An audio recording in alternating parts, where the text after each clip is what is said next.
Yo, what's up mga kachukul? Nandito na nga tayo ngayon sa isa sa accommodation na ino-offer ni Travelgram.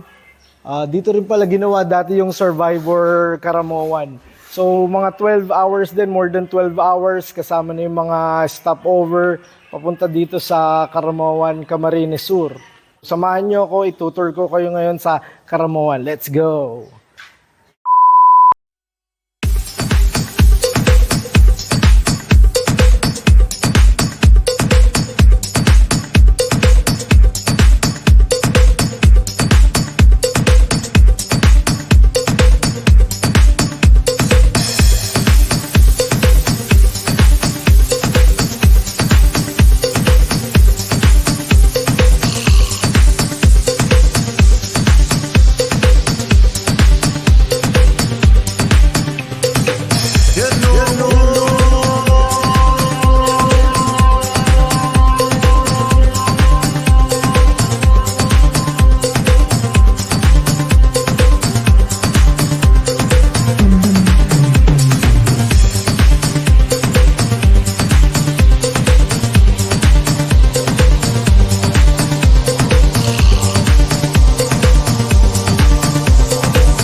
At ayun na nga mga kachukul, tapos na yung Karamoan trip natin.